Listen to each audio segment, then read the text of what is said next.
ওম জননীম শারদাম দেবীম রামকৃষ্ণম জগদ্গুরুম পাদপদ্মে তয় শ্রিত্যা প্রণমামি মুহুর্মুহু। শ্রী শ্রীমার শ্রীচরণে আভূমি লুণ্ঠিত প্রণাম নিবেদন করি। আজকে বলবো জয়রামবাটিতে মার একটি ঘটনা। তিনি সন্তানদের কিরমভাবে আদর যত্ন করে রোগশয্যা থেকে সুস্থ করে তুললেন সেই বিষয়। জগদ্ধাত্রী পুজো মিটে গেল নিষ্ঠার সঙ্গে। স্বামী শারদানন্দ, হরমোহন সান্যাল, বৈকুণ্ঠনাথ সান্যাল একজন প্রত্যক্ষদর্শী বলছেন যে আমরা সকলে পাশাপাশি ছোট ঘরটিতে শুয়ে জ্বরে কাঁপছি।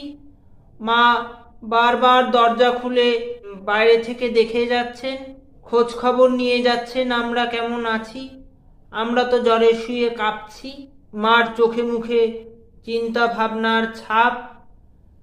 তিনি বলছেন, মা গো, কি হবে এবার? ছেলেরা সব পড়ে পড়ে জ্বরে ভুগছে।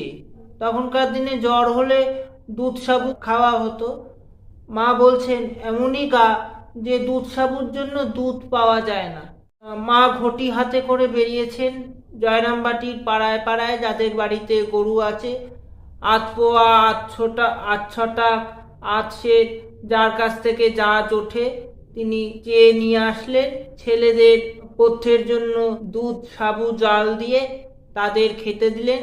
স্বামী বিরজানন্দ, বৈকুণ্ঠনাথ সান্যাল, স্বামী শারদানন্দ, হরমোহন এরা বলছেন, মার আদর যত্নে কয়েকদিনের মধ্যেই আমরা সেরে উঠলাম এবং অন্নপথ্য করলাম। অন্নপথ্যটা কি? এই ছেলেদের অসুখ তাড়াতাড়ি যাতে নিরাময় হয়, মা তার জন্য খিড়কি পুকুরে জাল ফেলে জ্যান্ত জ্যান্ত মাছ ধরতেন এবং সেই মাছের ঝোল ভাত রান্না করে দিতেন। এবং স্বামী শারদানন্দ, স্বামী বিরজানন্দ, হরমোহন, বৈকুণ্ঠনাথ সান্যাল এনারা দেখছেন মার তো খুব খাটনি পড়ে যাচ্ছেন, একটু সেরে উঠে তারা শীঘ্র ফিরিবার দিন স্থির করিল এবং মাকেও রাজি করানো হলো যে তারা ফিরে যাবে। মা তো কিছুতেই রাজি হচ্ছিলেন না। যাই হোক, মাকে রাজি করানো হলো। শারদানন্দ, বিরজানন্দ এবং বৈকুণ্ঠনাথ সান্যাল, হরমোহন এরা গরুর গাড়ির ব্যবস্থা করে খাওয়া দাওয়া সেরে গরুর গাড়িতে উঠবেন। এমন সময় মা দরজা খুলে দরজার বাইরে দাঁড়িয়ে রয়েছে। মা চোখ মুখ কেঁদে কেঁদে লাল হয়ে গেছে। সন্তানরা দূরে চলে যাচ্ছেন তার থেকে, একেতেই তাদের শরীর ভালো নেই।